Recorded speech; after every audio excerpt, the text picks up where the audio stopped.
Selamat pagi semuanya. Pagi, Pak. Halo, mohon maaf saya terlambat 10 menit ya untuk Iya, bergabung. Pak.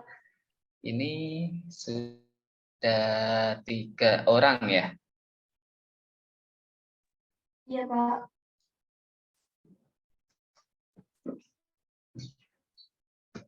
Baik, kita mulai saja. Apa kabar semuanya, teman-teman? Suara saya bisa didengar nggak dengan jelas? Kedengaran, Pak. Baik, Pak. Alhamdulillah.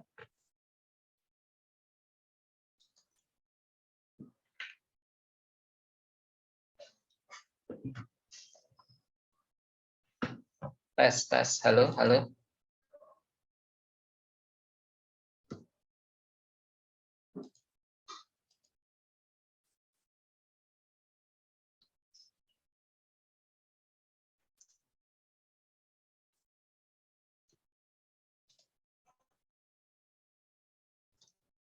Halo. Tes, tes. 1, 2, 3. Teman-teman. Iya, Pak. Kedengaran. Kedengaran ya? Jelas ya suara saya ya?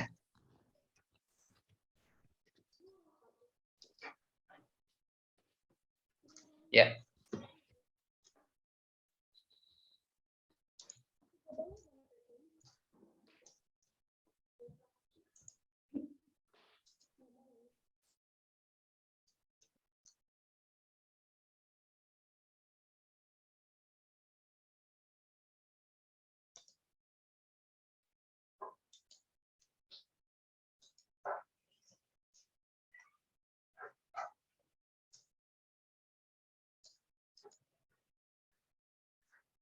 Apakah sudah terlihat di layar teman-teman semua?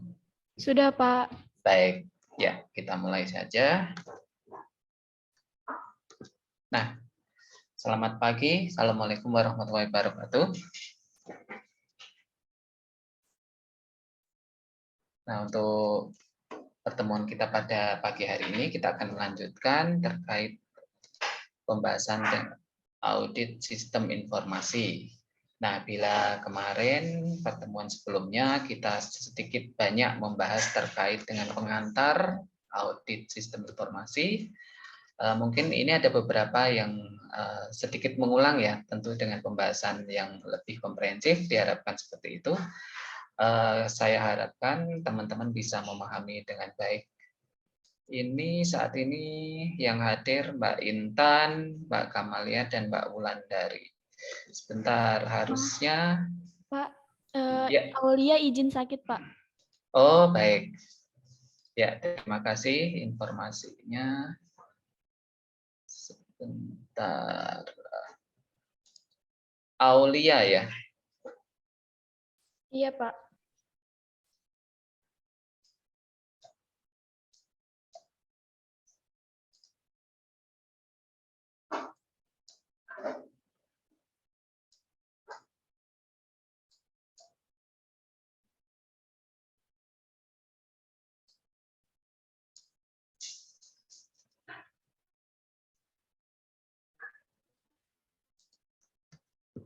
Tadi ada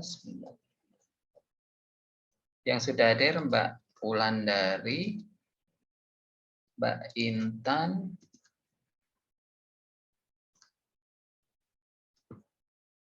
satu lagi Kamalia.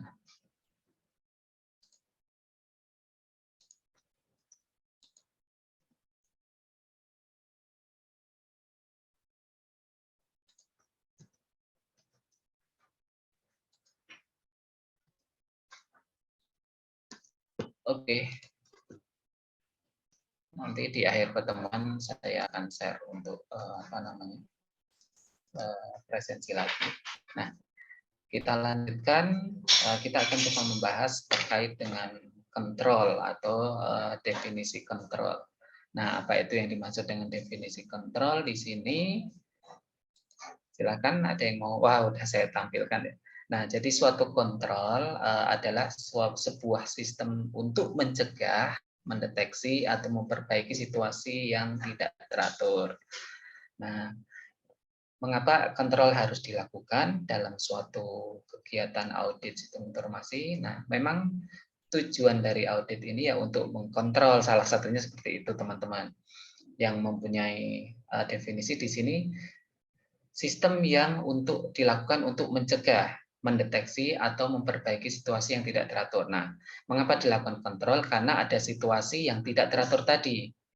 Dengan adanya kontrol ini, situasi yang tidak teratur akan dicegah. Kemudian kalau misalnya sudah sampai kejadian, ya tentunya akan dideteksi. Setelah ditemukan, dideteksi, maka selanjutnya adalah diperbaiki. Makanya di sini merupakan kegiatan untuk mencegah, mendeteksi, dan memperbaiki dari kondisi atau situasi yang tidak teratur tersebut. Nah, di sini terdapat 3 aspek penting yang berkaitan dengan kegiatan kontrol di atas. Di antaranya yaitu di mana kontrol dilakukan terkait di sini merupakan sebuah sistem yang dengan kata lain terdiri atas sekumpulan komponen-komponen yang saling berhubungan dan juga bekerja sama untuk mencapai tujuan yang sama. Nah, jadi aspek pertama di sini didefinisikan sebagai merupakan suatu sekumpulan komponen-komponen yang saling berhubungan dan bekerja sama, yang tentunya mereka mempunyai tujuan yang sama. Kemudian fokus dari kontrol tersebut merupakan sesuatu atau situasi kondisi yang tidak teratur. Penjelasannya di mana keadaan ini bisa saja terjadi jika terdapat masukan yang tidak semestinya masuk ke dalam sistem. Jadi ketika dalam suatu sistem informasi itu ada keadaan yang seharusnya tidak masuk, ternyata masuk dalam suatu sistem sehingga menyebabkan sistem yang sudah ada tersebut menjadi tidak teratur. Nah, ini merupakan fokus dari kegiatan kontrol ini. Nah, kemudian lanjutannya bahwa kontrol ini juga dilakukan untuk mencegah, mendeteksi, dan memperbaiki situasi yang tidak teratur. Tadi sudah disebutkan ya definisinya ya. Nah, contohnya seperti apa? Nah, yang pertama disebut sebagai preventive control, di mana instruksi yang diletakkan pada dokumen untuk mencegah kesalahan pemasukan data.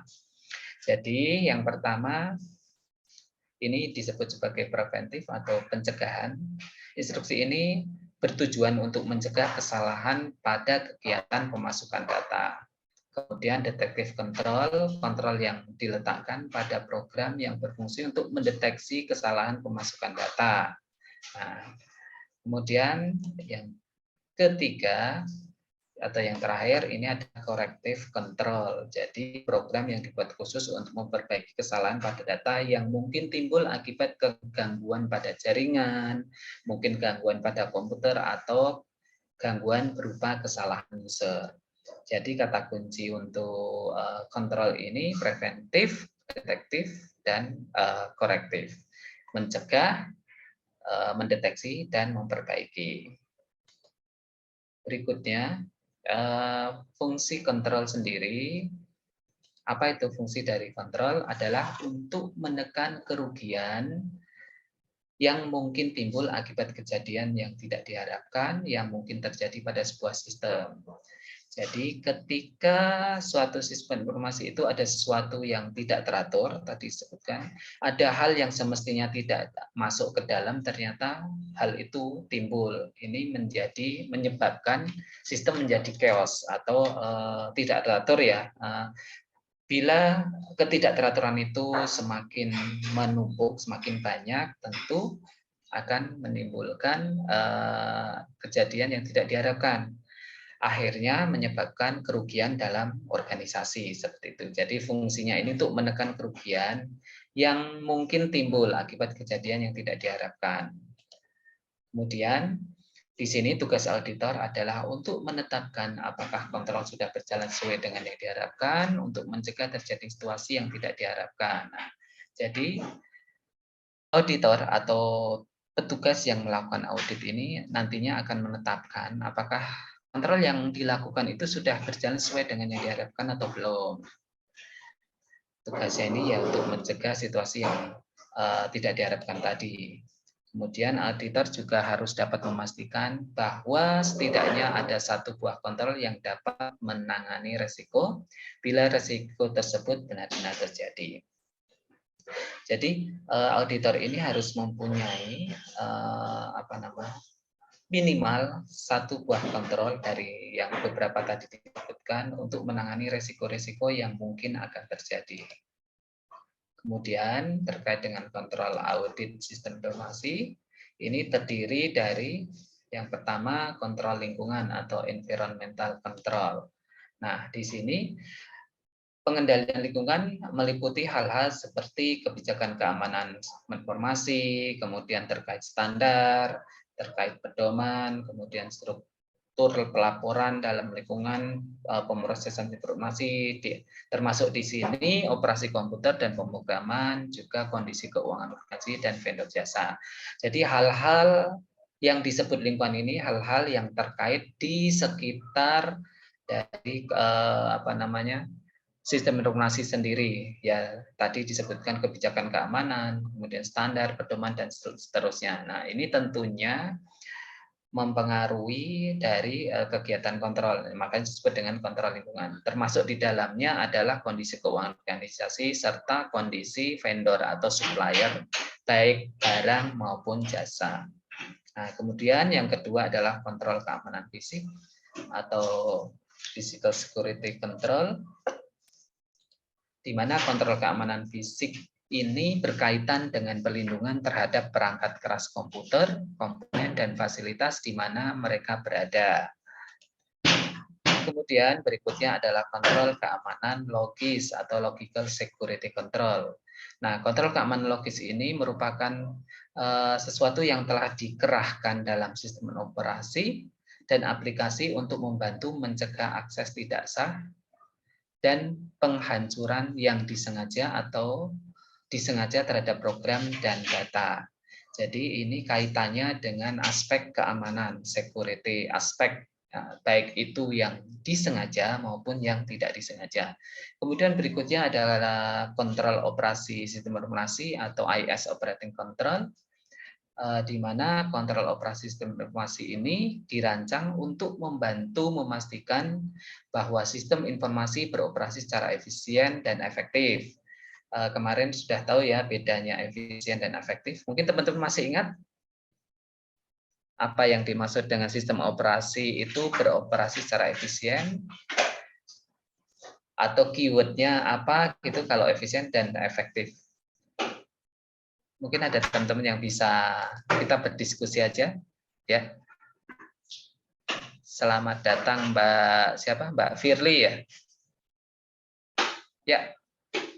Silakan open mic. Tadi sepertinya Mbak Intan mau menjawab ya. Jadi saya ulangi, sistem informasi beroperasi secara efisien dan efektif. Efisien itu terkait dengan biaya, penghematan seperti itu ya. Jadi efisien itu hemat, kata kuncinya. Efektif itu terkait dengan kinerja atau performance seperti itu. Nah, saya lanjutkan. Kontrol operasi sistem informasi ini termasuk diantaranya penyelesaian yang tepat waktu dan akurat terhadap pekerjaan produksi, kemudian terhadap distribusi media output, kemudian kinerja cadangan, dan prosedur pemulihan maupun kinerja prosedur pemeliharaan. Nah, ini kaitannya dengan kontrol operasi dari sistem informasi.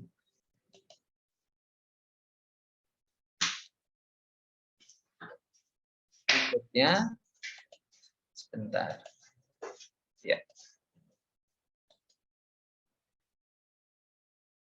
Nah, kemudian faktor-faktor kontrol dari audit sistem informasi, di mana faktor-faktor yang mendorong pentingnya kontrol dan audit sistem informasi, di antara lain adalah sebagai berikut. Ini disampaikan Pak Weber pada sekitar tahun 1999. Yang pertama yaitu mendeteksi agar komputer tidak dikelola secara kurang terarah. Yang pertama. Yang kedua apa coba? Mungkin teman-teman bisa menebak. Tadi udah aspeknya kan ada Nah, kemudian mendeteksi resiko kehilangan data. Jadi yang pertama tadi, mendeteksi agar komputer tidak dikelola secara kurang terarah, kemudian mendeteksi resiko kehilangan data, kemudian mendeteksi resiko pengambilan keputusan yang salah sebagai akibat informasi yang mungkin kurang terarah sebagai hasil dari proses sistem komputerisasi yang salah atau lambat atau tidak lengkap. Nah, kemudian lanjutannya, menjaga aset perusahaan karena nilai hardware atau perangkat keras, software atau perangkat lunak, dan personel yang lazimnya sangat tinggi. Nah, jadi faktor-faktor kontrol audit ini dilakukan karena salah satunya adalah untuk menjaga aset perusahaan. Karena aset ini biasanya sangat mahal atau biayanya sangat tinggi. Jadi aset ini diantaranya adalah hardware, software maupun personel atau pekerja atau pegawai dari suatu perusahaan atau organisasi seperti itu. Kemudian untuk mendeteksi risiko error pada komputer, kemudian juga mendeteksi risiko penyalahgunaan komputer atau fraud, kemudian juga untuk menjaga kerahasiaan atau confidentiality, kemudian meningkatkan pengendalian evaluasi terhadap penggunaan komputer. Nah, ini beberapa aspek-aspek faktor-faktor kontrol dalam suatu audit sistem informasi. Nah, kemudian kita menginjak ke langkah-langkah audit sistem informasi. Audit sistem informasi bisa dikatakan merupakan suatu proses yang berkaitan langsung dengan kompleksitas. Artinya apa? Audit ini dilakukan karena timbulnya atau munculnya suatu kompleksitas dalam suatu sistem informasi. Jadi ketika sistem informasi itu masih dikatakan sederhana, yang memungkinkan tidak muncul berbagai permasalahan, mungkin belum saatnya dibutuhkan. Meskipun sebaiknya audit tetap harus dilakukan seperti itu ya, apalagi terkait dengan kompleksitas yang semakin banyak ditemui atau semakin tinggi. Nah, di sini terkadang seorang petugas atau auditor harus menyelesaikan tugasnya dalam sistem yang sangat banyak dan kompleks. Nah, karena banyaknya sistem yang sangat kompleks, maka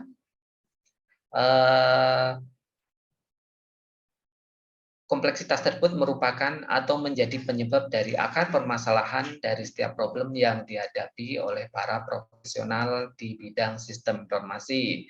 Maka para ilmuwan berusaha untuk membuat panduan untuk mengurangi kompleksitas tersebut.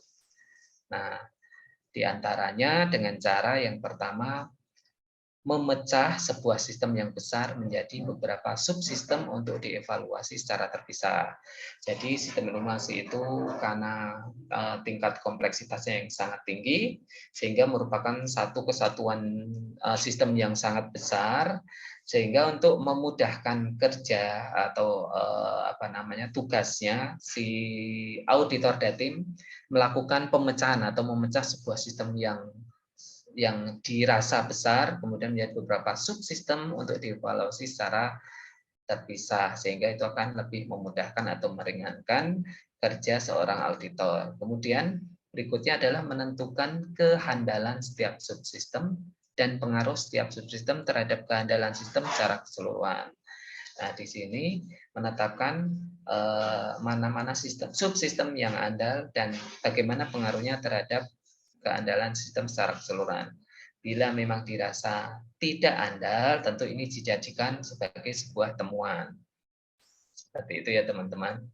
Nah, kemudian kita membahas terkait dengan tahapan audit sistem informasi. Oh ya, sampai di sini yang tadi bisa dipahami. Kalau misalkan ada yang ingin ditanyakan, langsung open mic aja ya.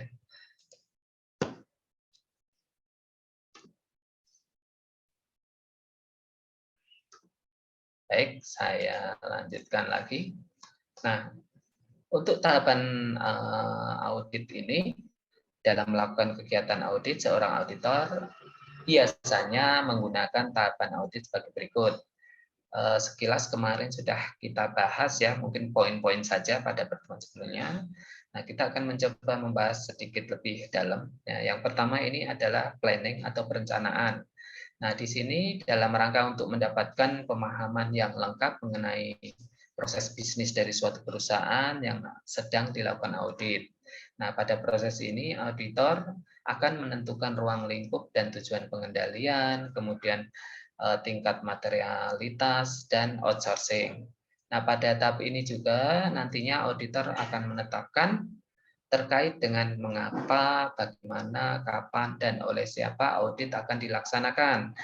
Nah, untuk mematangkan tahap perencanaan di tahap ini, dalam sebuah program audit awal, tentunya tim auditor mempersiapkan untuk menunjukkan sifat, kemudian keluasan dan waktu prosedur-prosedur yang dibutuhkan untuk mencapai tujuan audit dan untuk meminimalkan resiko-resiko audit. Nah, jadi di sini harus dibutuhkan suatu perencanaan yang baik dari auditor dan tim, di mana nantinya ketika akan melakukan kegiatan auditor sudah menetapkan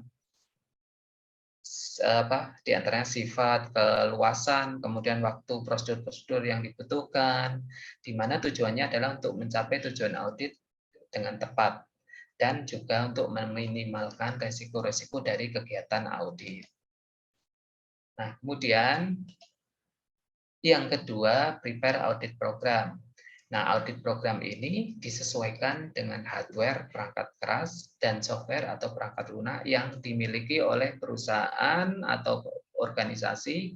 Selain itu juga kemudian topologi dan arsitektur jaringan, kemudian juga lingkungan, serta pertimbangan khusus mengenai industri dari organisasi tersebut. Kemudian juga komponen-komponen dari audit program tersebut, diantaranya mungkin ruang lingkup audit, kemudian sasaran audit, prosedur audit, dan rincian administratif, termasuk perencanaan dan pelaporan. Kemudian yang ketiga, yaitu gather evidence.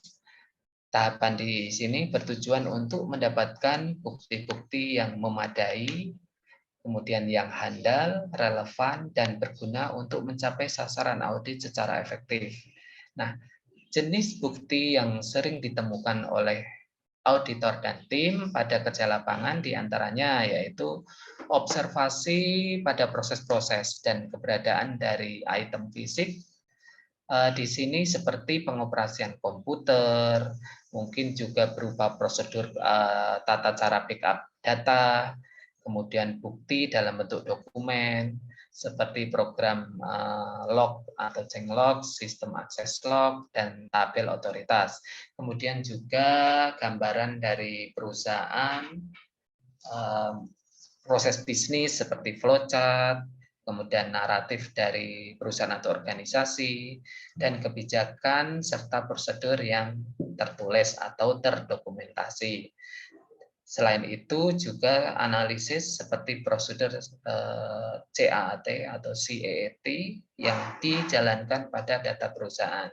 CAAT ini merupakan suatu alat audit berbasis komputer yang digunakan untuk melakukan berbagai pengujian pengendalian aplikasi serta ekstraksi data. Kira-kira seperti itu ya definisi dari CAT. Saya ulangi ya, CAT merupakan suatu alat alat tersebut berbasis komputer yang nantinya digunakan oleh auditor untuk melakukan kegiatan terkait dengan pengujian pengendalian aplikasi dan ekstraksi data. Sampai di sini ada pertanyaan, teman-teman? Tidak ada, Pak. Baik, saya lanjutkan. Masih di tahapan berikutnya, yang keempat adalah form conclusion. Di tahapan ini, auditor akan mengevaluasi bukti-bukti dan membuat suatu kesimpulan tentang hasil pemeriksaan yang pada akhirnya akan mengarah pada opini audit. Auditor juga di sini akan melaporkan kelemahan dan kelebihan dari sistem informasi yang dimiliki oleh perusahaan atau organisasi. Saya lanjutkan. Kemudian tahapan berikutnya yaitu deliver audit opinion, di mana di sini informasi umum yang harus ada dalam sebuah laporan audit diantaranya adalah yang pertama yaitu nama dari organisasi atau perusahaan yang diaudit. Nah, ini beberapa informasi yang tentunya harus disiapkan oleh organisasi ya. Kemudian juga judul, tanda tangan, dan tanggal. Judul kegiatan maksudnya ya. Kemudian yang ketiga, pernyataan sasaran audit, dan apakah audit tersebut telah memenuhi sasaran. Nah, terkait ini, ruang lingkup audit termasuk di dalamnya area audit fungsional, kemudian periode audit yang tercakup, dan sistem informasi, aplikasi, atau lingkungan proses yang diaudit. Nah, ini beberapa sasaran audit yang merupakan ruang lingkup dari audit tersebut. Kemudian berikutnya yang kelima, yaitu deliver audit opinion. Untuk, ini masih lanjutannya, maaf. Saya balik. Oh ya, masih lanjutannya. Jadi tadi sampai C, ini lanjutannya yang D. Terkait deliver audit opinion ini, yaitu pernyataan bahwa telah terjadi pembatasan ruang lingkup di mana auditor tidak dapat melaksanakan pekerjaan audit dengan memadai untuk mencapai sasaran-sasaran audit tertentu. Kemudian berikutnya adalah pengguna laporan audit yang dikehendaki, termasuk beberapa pembatasan dalam pendistribusian laporan audit. Kemudian berikutnya terkait dengan standar-standar dan kriteria yang menjadi dasar auditor untuk melaksanakan pekerjaan audit tersebut. Berikutnya penjelasan rinci mengenai temuan-temuan penting. Selanjutnya kesimpulan dari area audit yang dievaluasi, termasuk di dalamnya syarat dan kualifikasi penting. Kemudian saran-saran yang tepat untuk tindakan perbaikan dan peningkatan, serta yang terakhir dalam tahap kelima ini informasi yang harus disediakan, yaitu terkait dengan peristiwa-peristiwa penting yang terjadi setelah masa field work audit yang bersangkutan berakhir.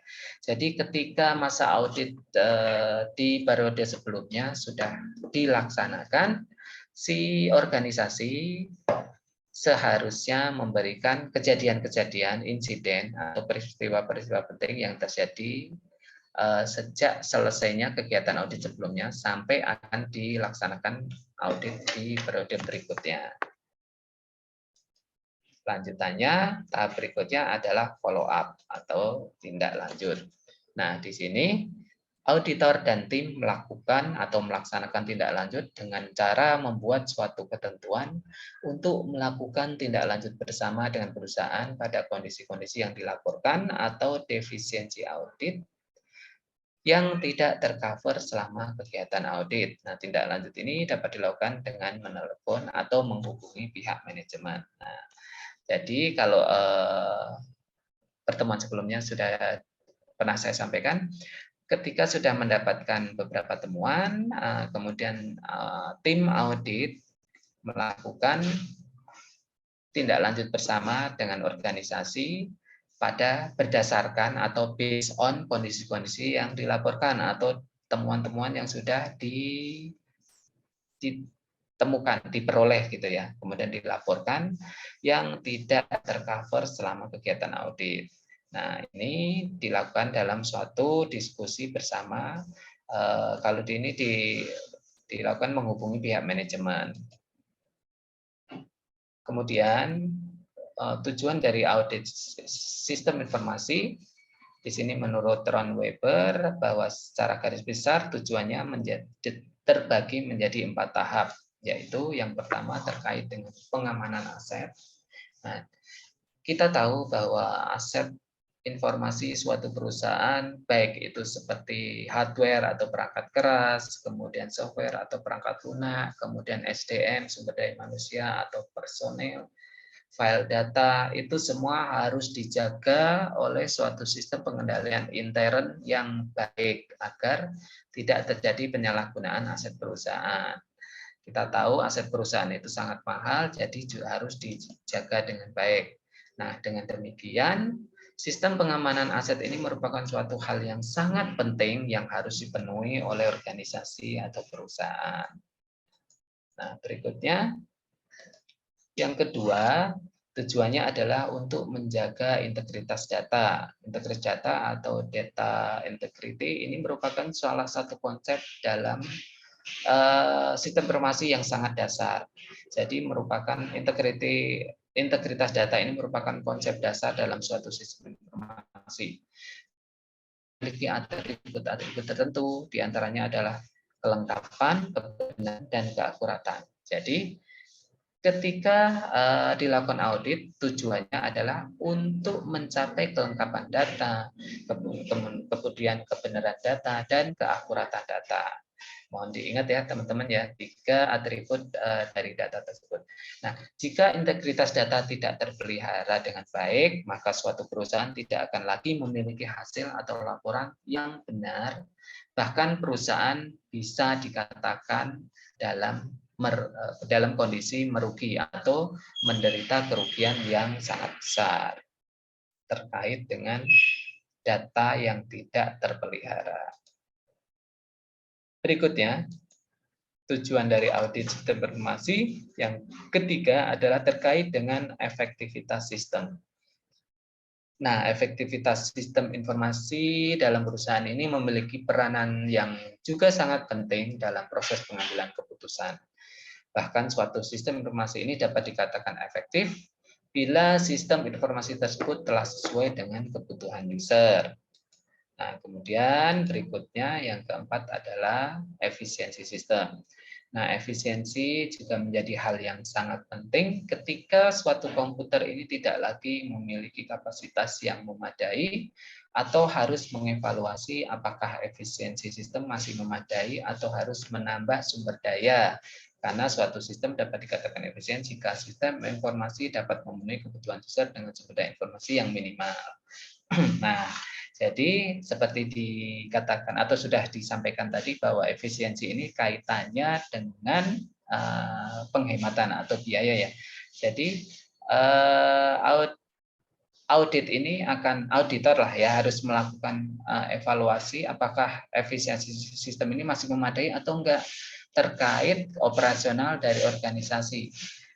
Apakah memang sudah saatnya harus menambah sumber daya seperti itu? Karena suatu sistem ini dikatakan efisien ketika sistem informasinya masih mampu memenuhi kebutuhan dari user dengan sumber daya informasi yang minimal. Maksudnya sistem informasi ini masih dapat memenuhi kebutuhan dari organisasi dengan sumber daya yang minimal. Artinya sumber dayanya seminimal mungkin, tapi dengan sistem informasi masih dapat terpenuhi seperti itu. Ketika sudah tidak terpenuhi, maka akan ditambah sumber daya seperti itu. Jadi sumber dayanya seminimal mungkin masih bisa terpenuhi seperti itu kira-kira. Kemudian tujuan berikutnya adalah aspek ekonomis. Ekonomis ini mencerminkan kalkulasi untuk rugi ekonomi terkait dengan cost atau benefit. Di sini biaya yang lebih bersifat kuantifikasi nilai moneter uang. Efisiensi berarti sumber daya untuk mencapai hasil yang maksimal. Sedangkan ekonomis lebih bersifat pertimbangan ekonomi. Nah, jadi efisiensi ini berarti sumber daya seminimum mungkin, namun untuk mencapai hasil yang maksimal seperti itu. Kemudian tujuan berikutnya terkait dengan aspek availability atau ketersediaan. Nah, di sini berhubungan dengan ketersediaan dukungan, layanan, teknologi informasi atau TI. Nah, teknologi informasi ini hendaknya juga dapat mendukung secara kontinu terhadap proses bisnis dari organisasi. Dikatakan di sini semakin sering terjadi gangguan, maka berarti tingkat ketersediaan sistem sangat rendah. Jadi semakin jarang terjadi gangguan, maka tingkat ketersediaan sistem semakin tinggi.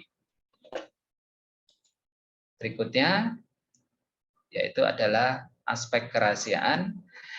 Di sini fokus pada proteksi terhadap informasi supaya informasi tersebut dapat terlindung dari akses dari pihak-pihak yang tidak berwenang. Nah, ini kaitannya kerahasiaan data atau kerahasiaan informasi yang ada dalam sistem informasi. Kemudian tujuan berikutnya adalah terkait dengan kehandalan atau reliability. Nah, di sini kesesuaian dan keakuratan bagi manajemen dalam pengelolaan organisasi, kemudian dalam pelaporan dan pertanggungjawaban. Di sini merupakan komponen-komponen dari aspek kehandalan. Berikutnya, yang ke-9 yaitu menjaga integritas data atau data integrity. Ini merupakan salah satu konsep dasar sistem informasi di mana data-data tersebut tadi sudah disampaikan memiliki atribut-atribut yaitu kelengkapan, kebenaran, dan keakuratan. Nah, ini kaitannya dengan integritas data. Sampai di sini bisa dipahami atau mungkin ada pertanyaan? Kalau belum ada, saya lanjutkan. Nah, berikutnya terkait dengan keuntungan audit sistem informasi. Bila tadi kita sudah membahas terkait dengan langkah-langkah dan tahapan audit sistem informasi, nah berikutnya kita akan mencoba berdiskusi terkait dengan apa saja keuntungan dari audit sistem informasi. Nah, mungkin teman-teman ada yang mempunyai pendapat, kira-kira apa aja keuntungan dari audit sistem informasi yang kalau kita tadi sudah membahas ya, sebenarnya sudah beberapa dibahas secara tersirat ya, tadi sudah dibahas. Silahkan, mungkin ada yang mau menyampaikan opininya. Kira-kira apa saja ya keuntungan audit dari sistem informasi yang dilakukan? Teman-teman semua nantinya bisa jadi akan berkecimpung di lapangan kerja yang kaitannya terkait dengan sistem informasi. Ayo, ada yang mau menyampaikan pendapatnya? Tidak usah takut salah atau apa gitu. Oke, saya lanjutkan. Jadi beberapa hal yang bisa diperoleh oleh organisasi ketika melakukan audit informasi. Yang pertama adalah di sini akan menilai keefektifan aktivitas-aktivitas dokumentasi dalam organisasi. Nah, jadi ketika audit itu dilakukan akan dinilai seberapa efektivitas atau tingkat efektivitas dari aktivitas-aktivitas dokumentasi dalam suatu organisasi. Ketika dirasa tidak efektif, maka akan dijadikan temuan dan dilakukan tindak lanjut atau untuk memperbaiki ketidakefektifan tersebut. Kemudian untuk memonitor kesesuaian dengan kebijakan, kesesuaian dengan sistem, kesesuaian dengan prosedur, dan juga dengan regulasi atau undang-undang perusahaan. Nah, tentunya hari ini akan dimonitor apakah sistem informasi yang sedang berjalan, existing, itu memang sudah sesuai dengan kebijakan, sistem, prosedur, atau regulasi dari suatu organisasi. Kalau memang dirasa tidak sesuai, ini perlu adanya modifikasi atau perbaikan. Berikutnya, di sini keuntungannya adalah untuk mengukur tingkat efektivitas dari sistem. Nah, tadi selain aktivitas dokumentasi, di sini juga tingkat efektivitas sistemnya diukur sampai mengetahui seberapa. Biasanya nanti di pertemuan di akhir-akhir nanti ada kita menggunakan bisa menggunakan COVID ya, mungkin teman-teman pernah dengar COVID. Kita mungkin akan menggunakan COVID-5 nanti. Nah, di sana nanti kita akan mengukur tingkat efektivitasnya berdasarkan tingkat maturity atau tingkat kematangan dari suatu sistem informasi dalam suatu organisasi. Nah, berikutnya mengidentifikasi kelemahan di sistem yang mungkin mengakibatkan ketidaksesuaian di masa mendatang. Di masa datang nih harusnya ya, ini mohon ada tipu. Jadi saya ulangi, di sini juga mengidentifikasi kelemahan di sistem yang mungkin dapat mengakibatkan ketidaksesuaian di masa mendatang atau di masa datang. Nah, berikutnya lagi, kira-kira apalagi keuntungan dari audit informasi? Kalau yang mau menyampaikan opininya, silahkan open mic. Di sini juga menyediakan informasi untuk proses peningkatan atau perbaikan, upgrade seperti itu, upgrade informasi. Nah, kemudian berikutnya meningkatkan saling memahami antar departemen dan antar individu. Berikutnya lagi, melaporkan hasil tinjauan dan tindakan berdasarkan risiko ke manajemen. Nah, jadi keuntungannya ini nanti akan ditemukan tinjauan dan tindakan tentunya based on atau berdasarkan risiko yang akan dilaporkan ke top manajemen dari organisasi. Kemudian kita menginjak ke beberapa tinjauan penting terkait dengan audit sistem informasi. Beberapa elemen utama dari aktivitas peninjauan yang dilakukan dalam audit sistem informasi atau teknologi informasi dapat diklasifikasikan ke dalam tinjauan penting sebagai berikut. Nah, yang pertama terkait dengan tinjauan dengan fisik dan lingkungan.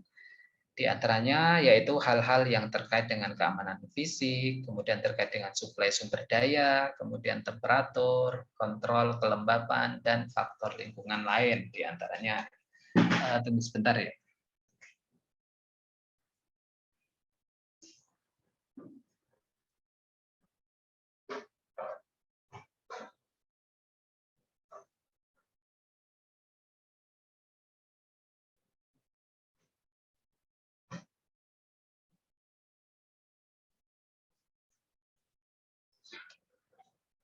Saya lanjutkan.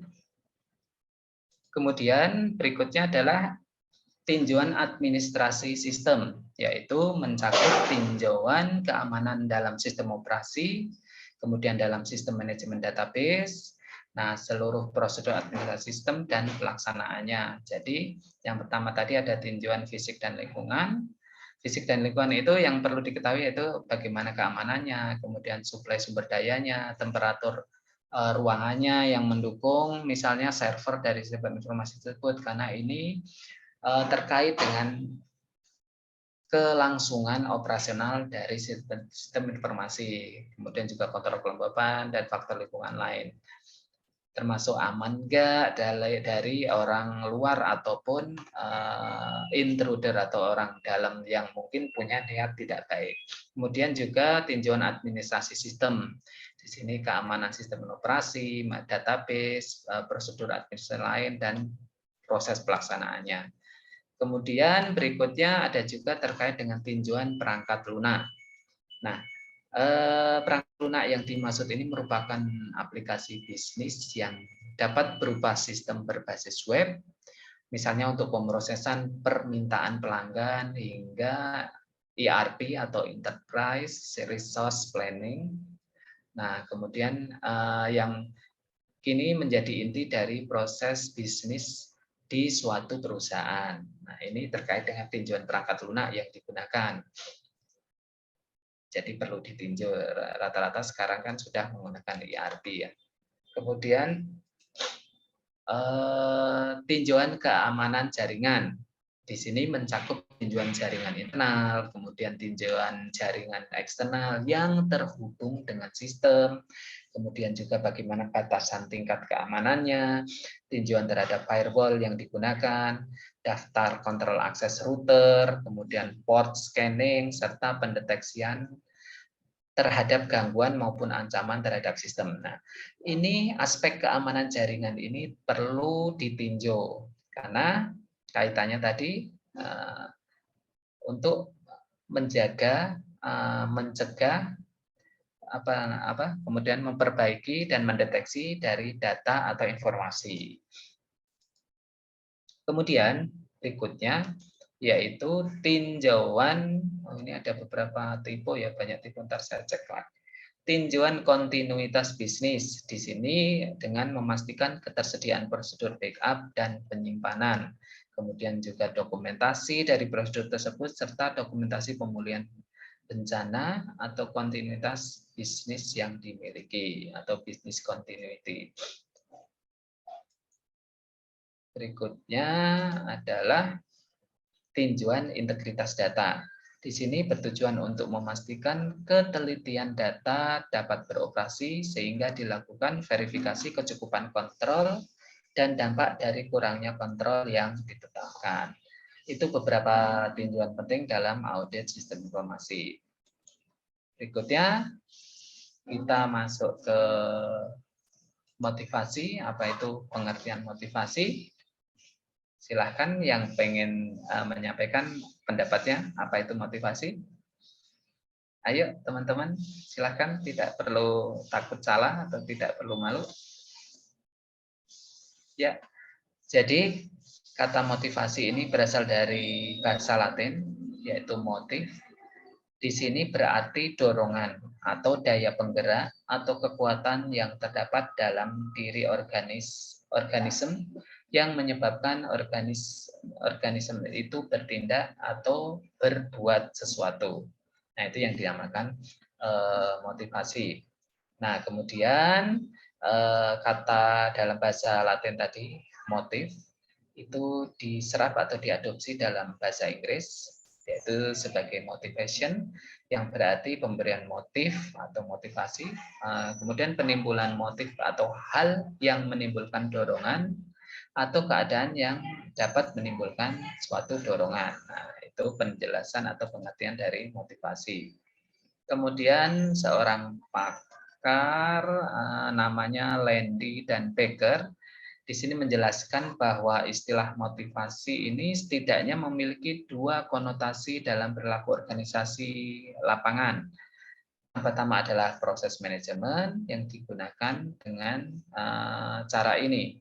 Kemudian motivasi juga merupakan dipandang sebagai kegiatan dari suatu manajemen, di mana sesuatu yang dilakukan manajemen untuk mendorong orang lain bertindak dengan cara menghasilkan suatu hasil yang diinginkan oleh organisasi atau mungkin oleh seorang manajer.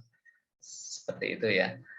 Kemudian dalam konteks yang lain, kita juga bisa menyimpulkan bahwa peran setiap manajer adalah memotivasi karyawan atau bawahannya atau staf untuk bisa bekerja lebih keras, lebih giat lagi, atau melakukan yang lebih baik sebagai motivasi konsep 24 psikologis yang mengacu pada keadaan mental internal seseorang.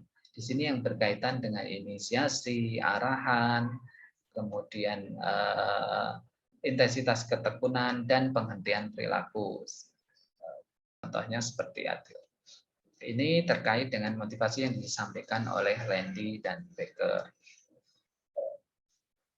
Kemudian mengapa ada motivasi? Karena ini kaitannya dengan tujuan dan keuntungan dari suatu audit sistem informasi. Nah, tujuan audit sistem informasi ini dapat dikelompokkan ke dalam dua aspek utama dari tata kelola IT, yaitu yang pertama adalah aspek conformance atau kesesuaian. Nah, dalam kelompok ini tujuan audit sistem informasi ini difokuskan untuk memperoleh suatu kesimpulan atas aspek kesesuaian, kaitannya dengan aspek-aspek kesesuaian, yaitu yang pertama confidentiality atau kerahasiaan, kemudian yang kedua integrity atau integritas, kemudian availability atau ketersediaan, dan compliance atau kepatuhan. Nah, ini aspek-aspek yang terkait dengan kesesuaian. Saya ulangi, ada kerahasiaan, integritas, ketersediaan, dan kepatuhan. Nah, kemudian yang kedua yaitu terkait dengan aspek performance atau kinerja. Nah, kelompok ini tujuan dari audit sistem informasi ini difokuskan untuk memperoleh kesimpulan atas aspek kinerja, yaitu effectiveness atau efektivitas, kemudian efisiensi, dan reliability atau kehandalan. Jadi efektivitas, efisiensi, dan kehandalan untuk performance. Nah, kemudian ini ada 2 ya, kalau minggu lalu sudah atau pertemuan sebelumnya sudah kita bahas, yaitu pendekatan temuan atau exposure approach dan pendekatan kontrol atau kendali, control approach. Nah, terkait 2 pendekatan tadi, di era informasi saat ini, perkembangan dunia informasi atau dunia komputer yang semakin pesat, sangat cepat. Jika teman-teman bisa melihat ya, dari tahun ke tahun perkembangannya sangat pesat sekali.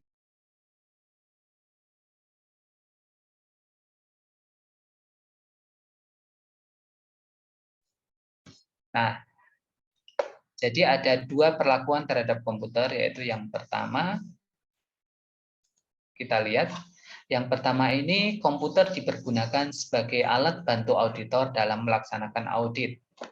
Nah, ini komputer digunakan sebagai alat bantu auditor. Kemudian yang kedua, ternyata komputer dijadikan sebagai target audit. Karena data di-entry ke komputer dan hasilnya untuk menilai kehandalan pemrosesan dan keakuratan komputer. Jadi pendekatan audit ini ada 2 perlakuan. Yang pertama itu komputer dijadikan sebagai alat bantu oleh auditor dan tim.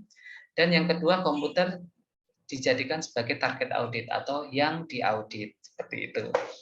Nah, kemudian audit dari TI itu sendiri merupakan gabungan dari berbagai macam ilmu yang kemarin sudah disampaikan juga ya, yaitu tradisional audit, kemudian manajemen sistem informasi, sistem informasi akuntansi, ilmu komputer, dan behavioral science.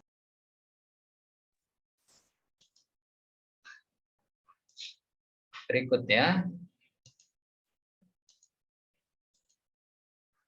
terkait dengan jenis audit sistem informasi, antara lain yaitu yang pertama kita membahas jenis-jenis audit informasi atau teknologi informasi. Yang pertama ini ada sistem audit. Nah, di sini audit dilakukan terhadap sistem yang terdokumentasi untuk memastikan sudah memenuhi standar nasional atau internasional atau malah belum. Seperti itu ya, teman-teman ya. Jadi jenis-jenisnya ini sistem audit terkait dengan sistem yang terdokumentasi. Tentunya di sini untuk memastikan apakah sudah memenuhi standar nasional, internasional, atau malah belum sama sekali memenuhi. Nah, kemudian ada compliance audit. Di sini untuk menguji efektivitas implementasi dari kebijakan, kemudian dari prosedur, kontrol, dan unsur hukum yang lain. Nah, ini yang dimaksud dengan compliance audit. Kemudian berikutnya ada produk atau service audit. Di sini untuk menguji suatu produk atau layanan bisa dikatakan telah sesuai seperti spesifikasi yang telah ditentukan dan cocok untuk digunakan. Berikutnya terkait dengan kelompok pendekatan audit sistem informasi. Nah, untuk pendekatan audit sistem informasi ini dikategorikan ke dalam 3 kelompok. Yang pertama adalah auditing around the computer, di mana dalam pendekatan audit di sekitar komputer, dalam hal ini auditor merupakan harus seorang yang terregistrasi, maksudnya tersertifikasi. Nah, ini terregister dan bersertifikasi, misalnya akun auditor ini dalam hal audit keuangan misalnya. Nah, ini akuntannya harus terregister dan certified seperti itu ya sebagai akuntan publik.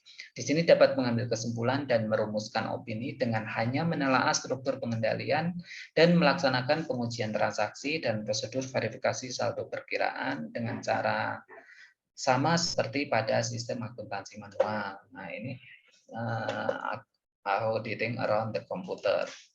Kemudian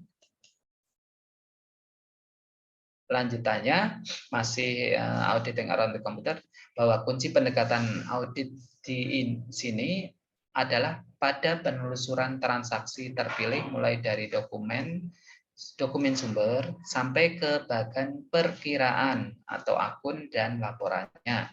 keunggulan dari metode audit di sekitar komputer ini adalah pelaksanaan audit dapat dilaksanakan lebih sederhana, kemudian audit yang memiliki pengetahuan minimal di bidang komputer dapat dilatih dengan mudah untuk melaksanakan audit. Berikutnya, namun kelemahan audit ini adalah jika kondisi atau user requirement-nya berubah, persyaratan usernya berubah, mungkin sistem ini perlu di-redesign atau didesain ulang dan perlu penyesuaian atau update dari program-program. Bahkan mungkin struktur data atau file. Nah, di sini auditor perlu menelaah ulang apakah sistem masih berjalan dengan baik. Jadi terkait dengan audit di sekitar komputer ini, meskipun ada beberapa kelebihannya, namun juga ada kelemahannya. Di sini kelemahannya akan terasa ketika persyaratan user atau user requirement-nya mengalami perubahan. Nah, sehingga sistem perlu di-redesign atau didesain ulang terkait penyesuaian update program-program. Seperti itu ya teman-teman ya. Nah, kita menginjak ke pendekatan yang kedua, yaitu audit with the computer. Nah, di sini audit dengan komputer dilakukan untuk kegiatan pendukung dan administrasi paling sering digunakan. Jadi kegiatan audit ini yang paling sering digunakan. Bahkan meskipun sistem klien yang diaudit ini telah berbasis komputer sekalipun. Selain untuk kegiatan administrasi, penyusunan program audit dan kuesioner, serta pencatatan dan pelaporan hasil audit, komputer ini biasanya juga digunakan oleh auditor atau pegawai perusahaan klien untuk melakukan analisis atau pengiktisaran.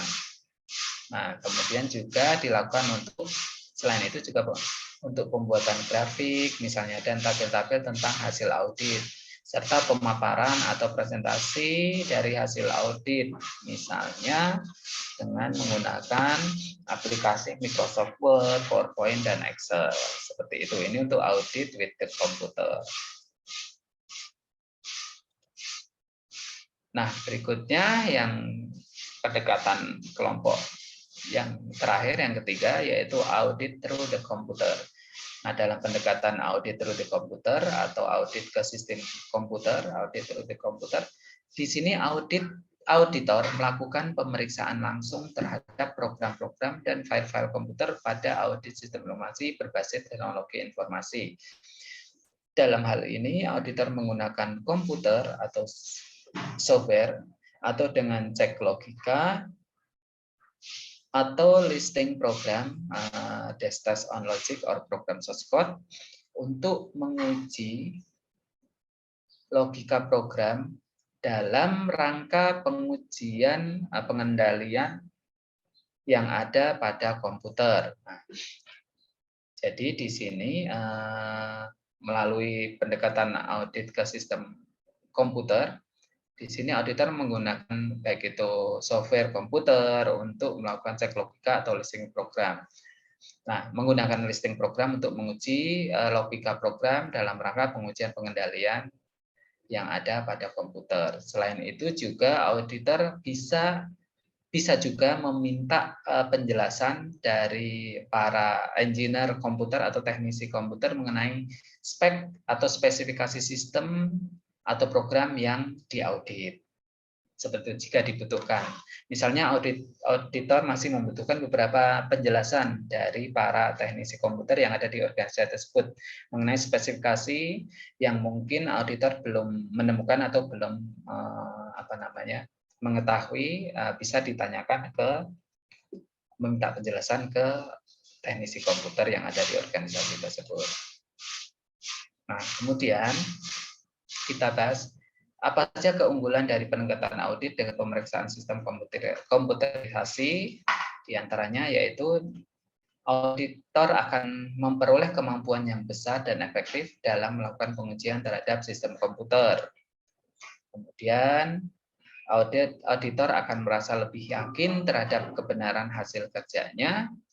Juga auditor dapat menilai kemampuan sistem komputer tersebut untuk menghadapi perubahan lingkungan. Maaf, saya ulangi. Yang C, auditor dapat menilai kemampuan sistem komputer tersebut untuk menghadapi kejadian perubahan lingkungan. Nah, kemudian di sini ada 3 kategori strategi ketika auditing through the computer, yaitu yang pertama test data approach atau pengujian data. Metode ini atau pengujian data ini menggunakan data masukan yang telah dipersiapkan auditor dan menguji data tersebut dengan salinan atau copy dari perangkat lunak aplikasi auditan. Nah, hasil pemrosesan data ini akan dibandingkan dengan ekspektasi dari auditor dan tim. Jika ternyata ada hasil yang tidak sesuai, mungkin ini suatu indikasi penyimpangan logika atau mekanisme pengendalian. Jadi, kategori strategi ketika menggunakan auditing through the computer yaitu yang pertama ini pengujian data, pendekatan pengujian data, di mana di sini auditor akan menggunakan masukan yang telah dipersiapkan untuk menguji data. Kemudian hasil pemrosesannya tersebut dibandingkan dengan apa saja ekspektasi dari auditor dan tim. Ketika di sana ditemukan ketidaksesuaian, maka di sini ditemukan suatu adanya indikasi penyimpangan logika atau dibutuhkan mekanisme pengendalian. Kemudian yang kedua yaitu parallel simulation. Nah, pendekatan yang kedua ini di sini mengharuskan auditor dan tim untuk membuat suatu program yang mensimulasikan fungsi utama tertentu dari aplikasi yang sedang diuji. Sedangkan untuk melakukan pengujian substantif, misalnya detail transaksi atau saldo perkiraan, maka di sini auditor dapat memilih teknik yang akan digunakan. Ini terkait dengan parallel simulation. Kemudian ada embedded audit module approach. Di sini merupakan suatu teknik di mana satu atau lebih modul program tertentu dilekatkan di suatu aplikasi untuk mencatat secara tersendiri serangkaian transaksi yang telah ditentukan ke dalam file yang akan dibaca oleh auditor.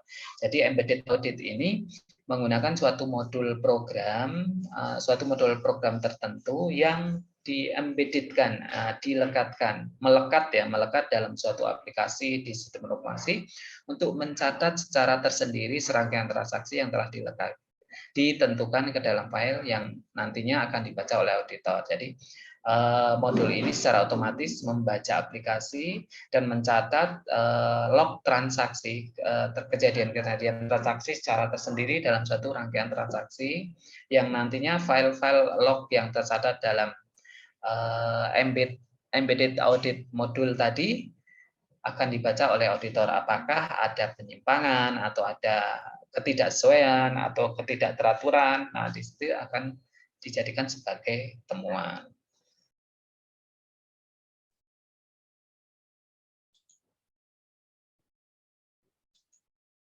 Kira-kira seperti itu, teman. Sampai di sini ada pertanyaan?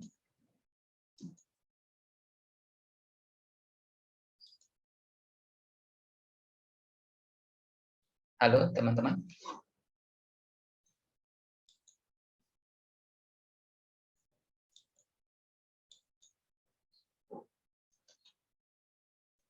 Saya ulangi untuk yang pendekatan audit ini. Ada 3 ya, tadi test data approach, pengujian data, kemudian parallel simulation, kemudian ada embedded audit module. Jadi di sini menggunakan modul yang dilekatkan atau melekat dalam suatu aplikasi. Dan tugasnya yaitu dia akan mencatat setiap serangkaian transaksi yang nantinya merupakan data yang sangat penting yang akan dibaca oleh auditor. Apakah di sana ada ketidaksesuaian, adanya sesuatu hal yang tidak diharapkan, yang nantinya akan dijadikan temuan atau dilaporkan ke organisasi.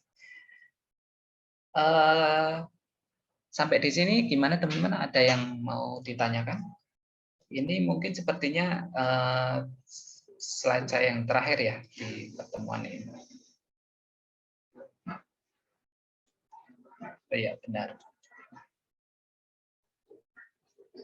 Ada pertanyaan teman-teman?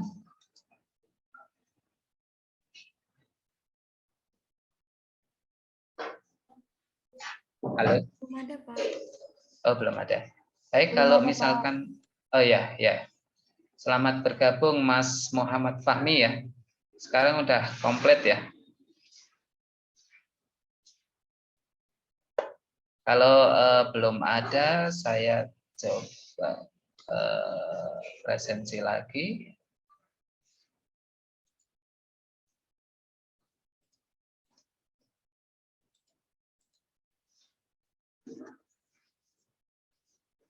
Oh ya, teman-teman sudah dibuatkan ini ya, grup WA ya.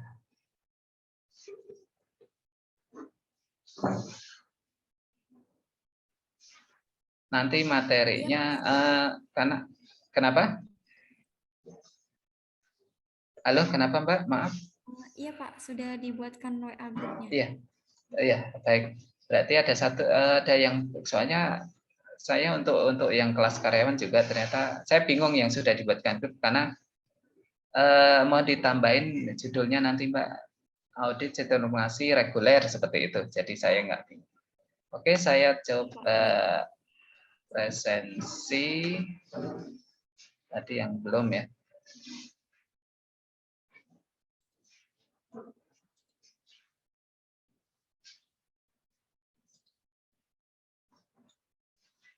Sudah tampil ya teman-teman ya. Mbak Firly ada ya. Kemudian Mas Muhammad Fahmi. Ada satu yang izin yaitu Mbak Aulia. Saat ini tanggal 12. Oke, mungkin itu saja untuk materinya. Nanti saya kirim dulu via WA. Karena saya belum tahu apakah ada semacam e-learning apa enggak di sini. Oh, ada ya yang itu. Di e-learningnya saya upload nanti. Baik, sampai di sini ada pertanyaan atau enggak, teman-teman? Kalau belum ada, mungkin saya sudahi dulu untuk pertemuan kita pada pagi hari ini. Saya mengucapkan terima kasih atas perhatian teman-teman. Selamat pagi dan wassalamualaikum warahmatullahi wabarakatuh. Pagi, Pak. Selamat pagi. Wassalamualaikum warahmatullahi wabarakatuh. Terima kasih Pak. Ya, Terima kasih, Pak. terima kasih semuanya. Salam sehat selalu ya. Iya, Pak.